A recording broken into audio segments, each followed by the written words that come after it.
madaxweynaha galmudug cabdi xasan cawaale qaybtiid oo maanta soo xiray kalfadhigii saddexaad ee baarlamaanka galmudug barasaabka gobolka saaxil oo maanta xariga ka jiray dhismo cusub oo ay hirgeliyeen ururka Geelabi kulan lagu cambaaraynayay odayaashii dhaqanka ee dhawaan lagu dilay agagaarka degmada Buurha Kaba oo lagu qabtay magaalada Jidda ee wadanka Saudi Arabia Sheekh Maxamed Dirir oo maanta muxaadaro lagu wacyi gelinayo dhalinyarada wax ka barata jaamacadda Admas ku qabtay xarunta jaamacaddaasi kulan lagu taageerayo banaanbaxyadii dhawaan ka dhacay magaalada Baydhabo ee xarunta gobolka Baay oo lagu qabtay magaalada Jidda ee wadanka Saudi Arabia iyo wararkii ugu dambeeyay ee wadankan Britain qodobada iyo qodobo kale ayaad ku maqli doontaan warkeena waxaana xilligan u diyaara wariye Shaafici Sheekh Cali Onaste qadar raxaysiisa kadib u diyaar garooba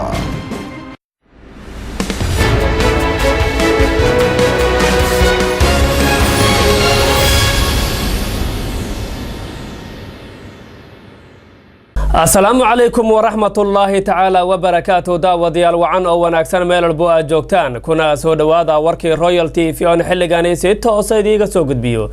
استوديها أين كلين هاي قلبيت كمقالة لندن aan ku bilaabay shir lagu taageerayo banaanbaxyada ka soconaya magaalada Baydhabo ee xarunta gobolka Baay isla markaasna loogu soo horjeedo maamul sameynta saddexda gobol iyo Shariif Xasan Sheekh Aadan oo ah gudoomiyihii hore ee baarlamaanka dawladda ku meel gaarkeed ayaa lagu qabtay magaalada Jidda ee wadanka Saudi Arabia waxaana shirkan oo ahaa mid ay soo agaasimeen beelaha ka soo jeeda deegaanadaasi wariyahena Maxamed Xaaji ayaa Jidda ka soo waramay jaaliyada koonfur galbeed ee Soomaaliya ee ku dhaqan magaalada Jidda shir ay soo qaban qaabeen waxa ay ku taageereen kacdoonka ama banaanbaxyada ka dhacaya magaalada Baydhabo ee looga soo horjeedo Shariif Xasan Sheekh Aadan isla markaasna waxay uga soo horjeesteen shirka saddexda gobol laga socdo magaalada Baydhabo shirkan oo ay ku sugnaayeen aqoon-yahano malaaqyaal siyaasiyiin hooyooyin iyo ururka horumarinta dhalinyarada koonfurta galbeed ee Soomaaliya shirkan ayaa waxa taasi tiiraanya loogu diray malaaqyadii islaadiintii lagu dilay inta u dhaxaysa Buurha Kaba iyo Daafeed iyo Xasan Eedan Keero oo ay dileen ilaalada Shariif Xasan Sheekh Aadan isla markaas dadkii shirkaas ka hadlaya waxay ugu baaqeen Shariif Xasan Sheekh Aadan inuu si degdeg uga baxo magaalada Baydhabo iyadoo dadkii halkaas ka hadlay hadaladoodii ay kamid ahaayeen horta mawluuc hore ma ka bilaaway qalu inna lillahi wa inna ilayhi raaji'un aashan waxa weeyaan yarkii shahiidka ahaa oo ka dhimidi Baydhabo ka dhimidi iyo odayaashii koonfur galbeed ha qaban qaabiyaan dhammaayeen doorhadan madaxweyne ka deeray xaasaskooda xaanbahan dhatilin gali la ka dhamaay ya taasi tiiranyale ya indire ono koonfur galbeed dhamma wada qabto ilaahay waxa weeyaan jannada firdaws ilaahay ku waraabiye jannada firdaws ilaahay ku waraabiye marka eheladii ay ka baxeen koonfur galbeed ka mid ah sabar iyo iimaan ilaahay ka sii salaan ka bacdi hadal aninka dheeraad ma fadhohay maadaama taasiyo inta roogna hoolo badan kale anana galgal ma fadhohay tagninka kuleelo oo maarda geeka aan eedan ku murgoysana may waha dadkii la ka dhamaay Buurha Kaba oo iyoodo taageerayaan lika gobol anti la haqaadi hatan adow anti dhamaay hatan ana le hooste hadaki tan in ka dorantaas way ilaahay ma arda ummati ku baxeen ma arda sabar khair qaba ilaahay insi iyoona jin wasiila ilaahay ku waraabi ya ilaahay imbaryana malaagadaas oo ku gardarnay gacan ku gardarona dili ma arda taasa ma arda ummatana in sheegana inni odayaalkaas dadkii dili saddex Allah ka qabado tiirka la saaro nimankaas dhamaayoon hodowlamana la fadaw oo kala dambeyn la fadaw taasa ummata faraan dawladda federaalka ee kama yaragay bayaan yahay saarti oo leeta dawladda ra'iisul wasaaraha hasaari leeymay shirnay ani ra'iisul baarlamaanka golaha wasiirada go'aanka ku baahi may eray ini shir degdeg elan ka weeri dadka koonfur galbeed degaw waana lan ka dhisay saddex gobol walaal liyaabta lay dhigas dadka hal sini something bay dhow fidiyaan hadafkii on fidiyaan nahay in ummatiyo walan soo biyaan rabitaankii dadki abooyaal yohay yo United Nation ka injeedan la talaka dili inay hergeliyaan qorshe yohay dadki lita gobol degow in iska weeri gobol anfidi harasmay taawayhani dawladda federaalka dhisiniyo een lankii hanas doosho diiday may taaway dawladda majarta Soomaaliya marka leena dawladda markii la dhisay 73 الملاقي الإسرائيليين هاني دولة الإسياهين هان ولا يقسلن كديدة ما يتاوي دولة إنجرنا مرك لما تاريخ ذا beginning لها كبلاو أنتي عن قيمتي أمتان أنتي ونصنا وكم فيلهانا لما أنتي تعسيه ولين سين كنت تعسيه جيردي حتى أنت اللي هايتي kudhiidi buur hakaba malaagidii ugaasidi laka dhammaay meelas laka xasuuqi adowkan ka talagali qorshe adow degi hayti ilaahay yoon qabri jawaas calanka weela salaam bacdishe geeka wala anta nasku koyni xanuunku una nahaaya wali kamid ee dadkii horti geeriyoodeen ilaahay sabar iimaan ha noo sii dadkii malaaqyadii oo likidili buur hakaba dadkaasayto ahalsho yaanka tacsiyeen ilaahay sabar iimaanka sii isku soo duubo shirkan ay soo qaban qaabiyeen jaaliyadda koonfur galbeed Soomaaliya ee degan magaalada Jidda ayaa waxa uu ku soo gabagaboobay sidii loogu talagalay idoo marka dadkii halkaas ka soo qayb galay wajigooda ee ka muuqata xamaasad taas ay ku taageersan yihiin kacdoonka ama banaanbaxa ka dhacaya magaalada Baydhabo isla markaasna waxa ay ku muujiyeen halkan tiiraanyo ay ka tareynsan yihiin dilkii loo geystay wiilka yar oo ay dileen ilaalada Shariif Xasan Shariif Sheekh Aadan iyo odayaashii dilka loogu geystay inta u dhaxaysa buur hakaba iyo daafeed uguna baaqay dawladda federaalka ee Soomaaliya inay si degdeg arintaas uga soo jawaabto oo baaritaan degdeg ay ku sameeyso waana sida ay hadalkooda u dhigeen Maxamed Xaaji Cumar hotelka Al-Buruj magaalada Jidda TV-ga caalamiga Royal TV boqortooyada Sacuudi Arabiya madaxweynaha maamul goboleedka Soomaaliyeed ee Galmudug mudane Cabdi Xasan Cawaale qaybdiida ayaa maanta soo xiray kalfadhigii saddexaad ee baarlamaanka Galmudug wariyaheena Safiya Sheekh Cali ee ka soo waranta magaalada Galkacyo ayaa warbixintani inoo haysa madaxweynaha dowlad goboleedka Galmudug Cabdi Xasan Cawaale qaybdiida ayaa maanta soo xiray kalfadhigii saddexaad ee baarlamaanka Galmudug kadib kulan ay ku yeesheen magaalada Galkacyo ee xarun goboleedka Galmudug waxaana inta badan soo xaadiray baarlamaanka Galmudug mudanayaasha ayaa muddo 2 bilood fasax ku maqnaan doona iyaduna ay goobjoog ahaayeen gudoonka baarlamaanka iyo labadiisa ku xigeen ugu horeyn waxa munaasabada xiritaanka ka hadlay gudoomiyaha baarlamaanka Galmudug Xasan Maxamuud Hayl Galmudug wuxuu ku saabsan yahay halkan waxaa nala jooga madaxweynihii waxaa baarlamaanka galahaya fasax 2 bilooda ka soo qaybgalka madaxweynuhu inuu noo xiro arrintaas oo ah furitaanka iyo xiritaankaba waa arrin dastuuri ah oo inuu madaxweynuhu furo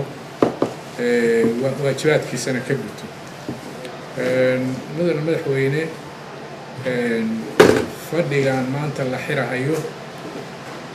shuruuc hindiisa sharciyeedyo bay baarlamaanku ay ansixiyeen oo xukuumadda u soo gudbisay waxaan ka xusi karaa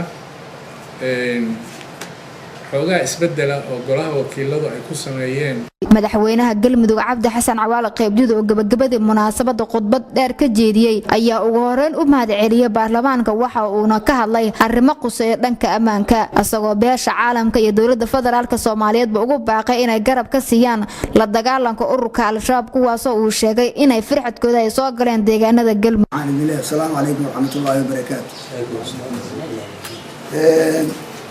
Salaam kadib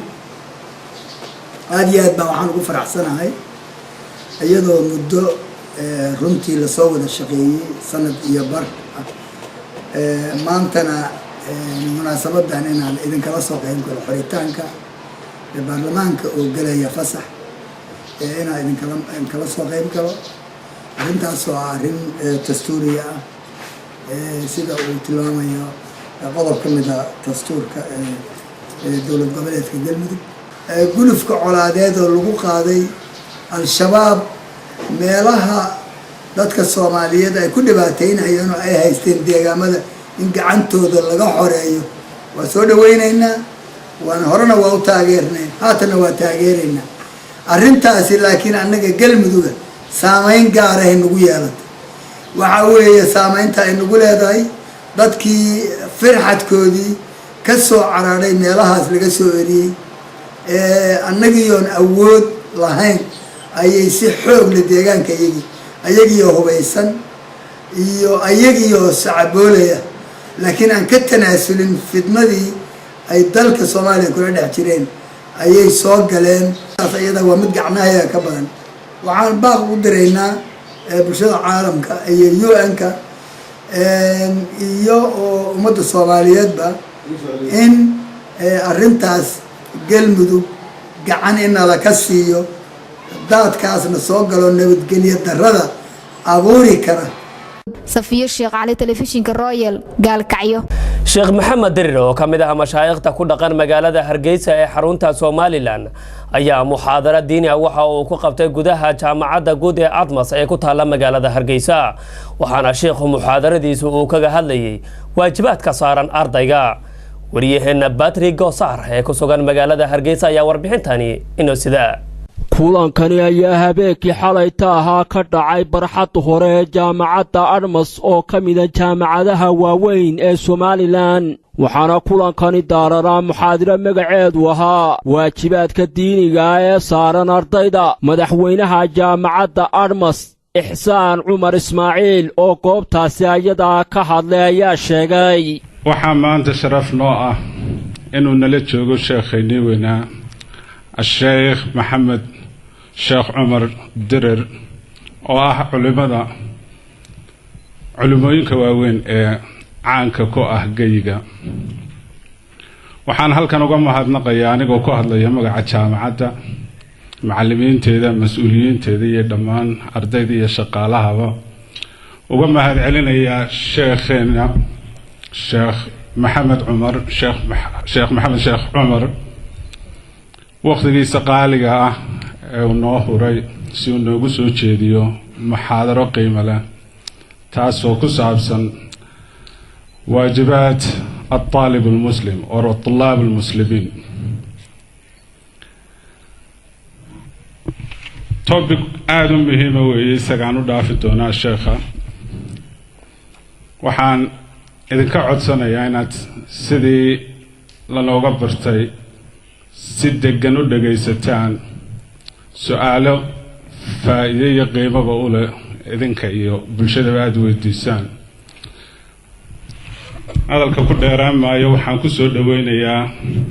الشيخ محمد شيخ عمر الدرر فليتفضل مشكورا وأرجو من الله أن ينفعنا به وأن يجزي الله عنا جزاء الخير intaa kadibna waxaa makarafaka lagu soo dhoweeyey sheekh maxamed sheekh cumar dirir oo muxaadiro aad loo soo dhoweeyey ka jeediyey goobtaasi ayada waa taa la sheegay waajibka saaran ardayga wax baranaya waajibaadku way badan yihiin tujaaha nafsi wa tujaaha usrati wa tujaaha tacliimi wa tujaaha ummati wa tujaaha diinihi wa dunyaah dhinac walba waajibkuu noqon karaa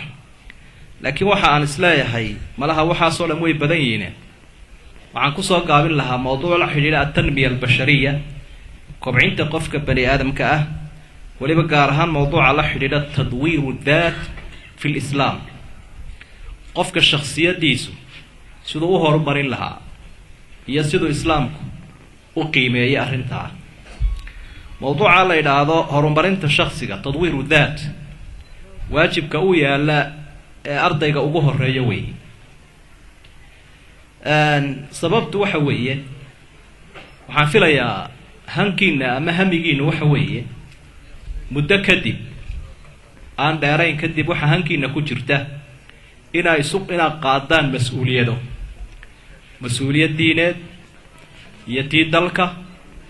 iyo tii dunyada iyo tii dadka oo dadkii madax u noqotaan oo dalkii madax u noqotaan oo dunyo maamushaan oo diintiinii ku dhaqantaan taasaa u taagan tihiin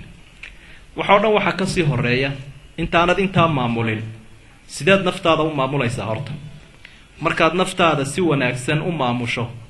ee aada soo horumariso markaasaa waxaa lagaa rajaynayaa intaa aynu soo sheegnayna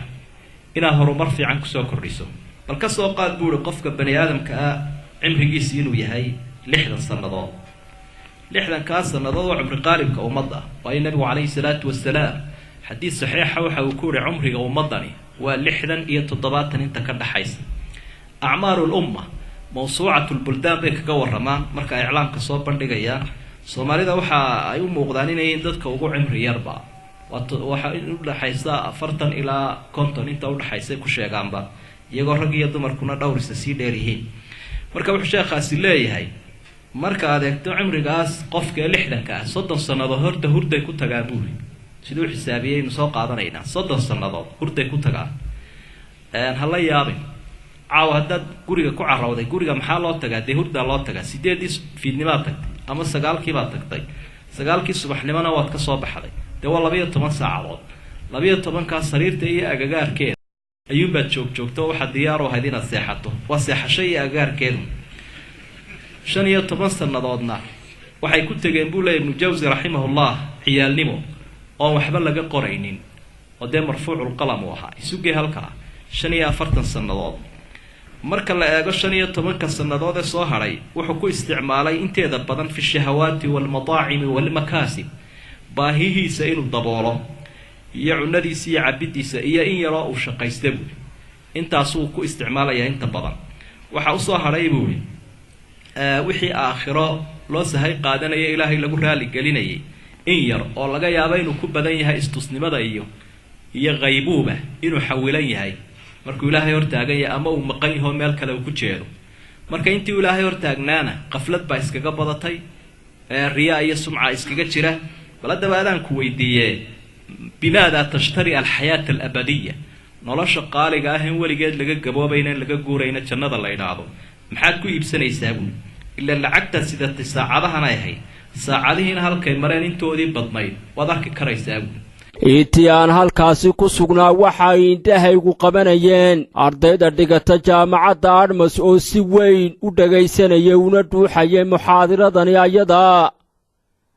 si kastaba ha ahaatee maaha markii ugu horraysay ee culimmada waaweyn ee somalilan ay muxaadiro u jeediyaan ardayda dhigata jaamacadda admas badri goosaar maxamuud telefishinka caalamiga ee royal magaalada hargeysa shir jaraa'id oo lagu cambaaraynayo dilkii loo geystay 8 odo dhaqameed allaha u naxariistay ee lagu dilay deegaanada buurhakaba ayaa lagu qabtay magaalada Jeddah ee wadanka Sacuudi Carabiya wariyaheena Fartuun Dhakhtar ayaa Sacuudi Carabiya warbixintani inoogu soo dirtay shirkan jaraa'id oo ay jaaliyada direed ee magaalada Jeddah ay ku qabatay magaalada Jeddah ee wadanka Sacuudi Carabiya waxay kaga hadleen dilkii arxan darada ahaa ee degmada buurhakaba loogu geystay 8 nabadoon oo ka soo jeeda beeshaasi iyagoo ku tilmaamay falkaasi mid isirsooc ah sida ay hadalka u dhigeen jaaliyada Soomaaliyeed ee ka soo jeeda beesha direed shirka jaraa'id ay ku qabatay magaalada Jeddah waxa ay ku sheegeen in falkaasi ay geysteen maleeshiyaad ku labisan dareyska ciidamada dawladda Soomaaliya iyagoo tacsi u diray eheladii ay ka geeriyoodeen odaya dhaqameedyadaasi Sheekh Umar Geel Dila ayaa ugu horreyn ku furay shirka aayadaha Quraanka nabadoon Maaday Kuulow Cabdi oo kamid ah nabadoonada jaaliyada direed ayaa isna halkaasi ka hadlay gabagabadii shirka ayaa nabadoon Xaaji Cumar Maxamed Cali Cumar Moordi waxa uu saxaafadda u akhriyay shirka jaraa'id oo ay jaaliyadu qabatay bismillaahir rahmaanir rahiim اللهم صل على سيدنا محمد وعلى آله وصحبه وسلم أما بعد إنا لله وإنا إليه راجعون وحان تعسيوتي رانيا له لو ذاقينا ضمان بيلها الدريد ميل كستو أي جوغان دلكي فوش حما لو جيستي سديدي أضي دقميتك برمجيد دعها كنا دعضي حب هير heebraac ah iyo israac waxaa mahad mudan dowladda inta ku saabsan gaar ahaan soo qaadista meedadkaasi iyo keenidooda goobtii ay ku soo socdeen oo ah number 50 aad iyo aad ayaan ugu mahadanaynaa. haddaba anigoo ku hadlaya magaca guddiga oday dhaqameedka, guddiga dhallinyarada, guddiga haweenka ee beesha guud ahaan, gaar ahaan ku hadlaya afka maamulka guddiga qurba joogta beesha biimaal iyo adeerkooda, waxaan cod dheer ku caddaynaynaa qodobada soo socda. dilalka foosha xun ee heebraaca ah ee maalmahan ku soo kordhay gobolka Shabeellada Hoose inuu u horseedi doono dalka inuu dib ugu laabto dagaaladii sokeeye. laba, beesha biimaal iyo adeerkooda waxay dhammaan Soomaalida u caddaynayaan inaan dilkaani ku kaceen rag ku labisan dareeska dawladda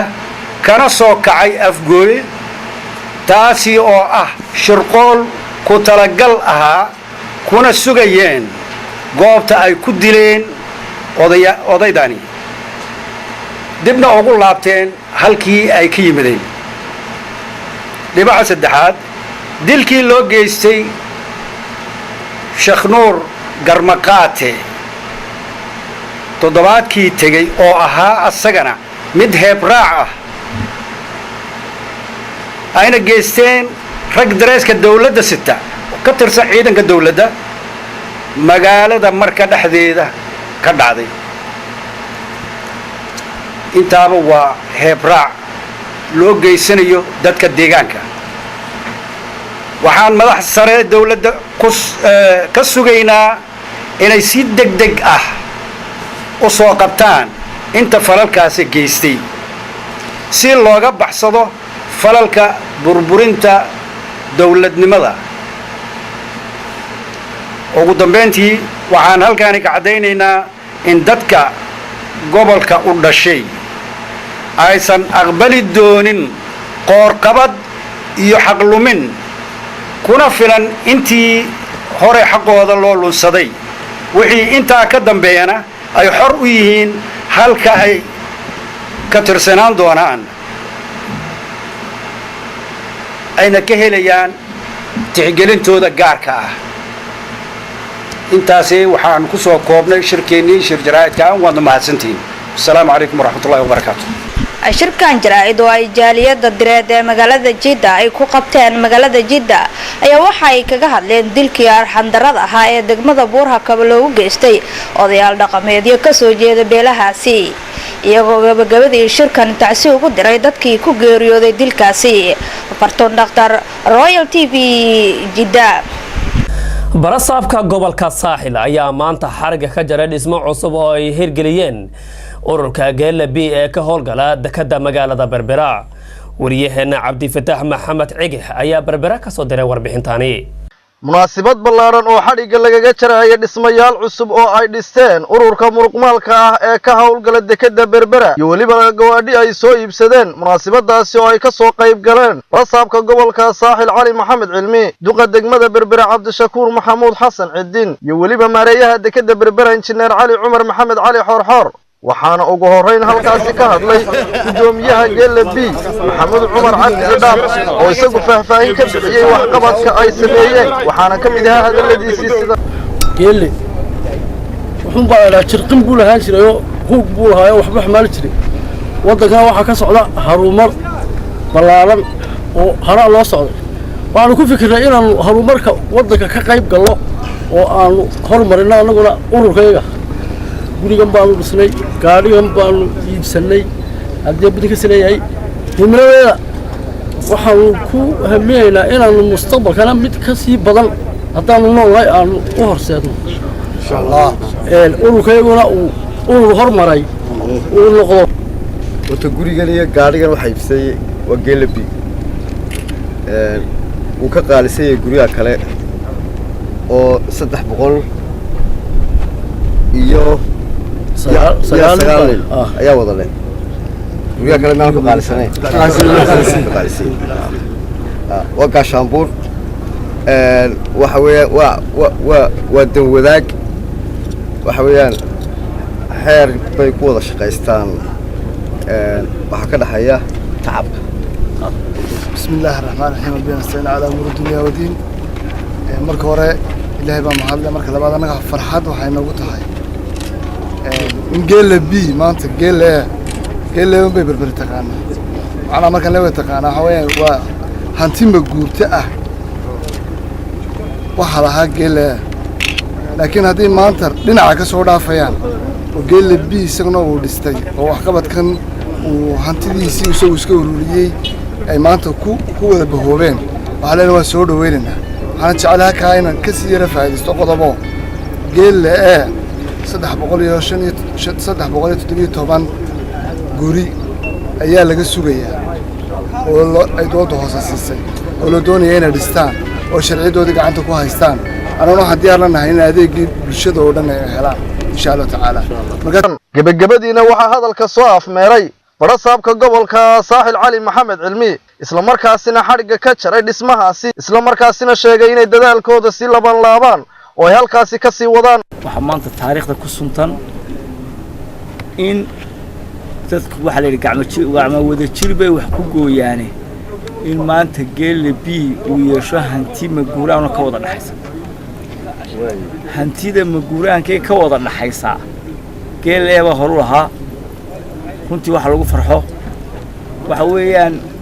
odayaashii ka horeeyay ee hadii beedkadii geelayaasha tacabadoodii waynu ognahay intan dambe wax ma dhigataa lagu tilmaami jiray maanta waxaan qabaa waa wax lagu farxo waana mashaariicaha dalka qayb ka mid ah weey meeshu haday dakhli leedahay oo muruqmaalku uu midoobo iskaashatada wax ka wanaagsan ma jirto sida maayru ka dhawaajiyay qolooyinka geela waxyaabahan ku wareejinay maayarkay ka mid ahay muruqa markay soo codsadeen dhulku dee